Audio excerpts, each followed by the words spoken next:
একজন দর্শকের প্রশ্ন ছিল যে প্রচলিত ব্যাংকিং ব্যবস্থায় মানুষ যে ক্রেডিট কার্ড নেয় এটা আসলে শরিয়া সম্মত কিনা উনি জানতে চেয়েছেন। যে ক্রেডিট কার্ড হচ্ছে ব্যাংকের এক ধরনের ঋণ। জি, তো ঋণ এটা প্রথম কথা হচ্ছে এটা করাটা খুব প্রশংসনীয় কাজ না। ঋণ করার ব্যাপারে ইসলামে অনুৎসাহিত করা হয়েছে।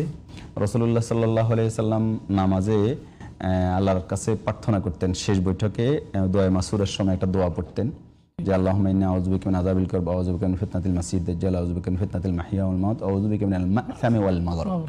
তো আয়েশা সিদ্দিকা রাদিয়াল্লাহু তাআলা আনহা রাসূলুল্লাহ সাল্লাল্লাহু আলাইহি ওয়াসাল্লামকে জিজ্ঞাসা করলেন যে আপনি বেশি বেশি ঋণগ্রস্ততা থেকে আল্লাহর কাছে প্রার্থনা করেন কেন? আল্লাহ রাসূল সাল্লাল্লাহু আলাইহি ওয়াসাল্লাম বলছেন ঋণগ্রস্ততার কারণে মানুষ দুটো গুনাহ করে, একটা হচ্ছে ওয়াদা খেলাপ করে আর একটা হচ্ছে মিথ্যা বলে।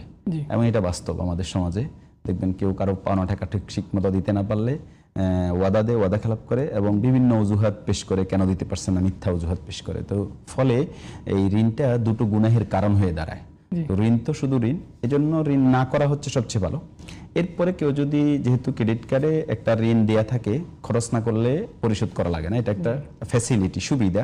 আধুনিক এক যুগে বহু মানুষের কাছে ঋণ চাওয়া আছে এবং অনেক জায়গায় আছে কেনাকাটার ক্ষেত্রে এটা পেমেন্ট করার সুবিধা আছে, এই জন্য এটা নেওয়া যেতে পারে, কোনো অসুবিধা নেই। কিন্তু এখানে সতর্কতার ব্যাপারটা হচ্ছে যে যদি নির্ধারিত ডেটে এটা পরিশোধ করা না হয় তাহলে এখানে জরিমানা আরোপ অথবা সুদ আরোপ করা হয়, সেটা পরিশোধ করতে হয়। তখন যদি নির্ধারিত ডেটে পরিশোধ করতে না পারে তাহলে সংশ্লিষ্ট ব্যক্তি যেই অতিরিক্ত জরিমানা বা সুদ আরোপ করবে সেটার জন্য তিনি সুদ দেওয়ার যে গুণাটা কবিরা গুনায় লিপ্ত হবেন।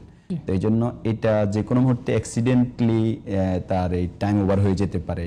তো এই জন্য এই আশঙ্কায় যথাসম্ভব না করতে পারলে ভালো, এবং যদি কেউ করেন তাহলে তাকে অবশ্যই ডিউ টাইমে পরিশোধ করতে পারে, সিনসিয়ার থাকতে হবে, না হয় তিনি গুনাহগার হবেন।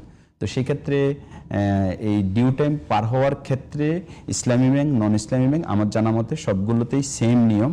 তবে ইসলামী ব্যাংকগুলো থেকে করলে সুবিধাটা হচ্ছে যে এখানে যে সকল ইসলামিক পদ্ধতি, যেখানে এই সহযোগিতাটা আপনি কেনাকাটা করছেন, আপনার টাকাটা আপনি ইসলামিক ব্যাংকিংকে সহযোগিতা করছেন।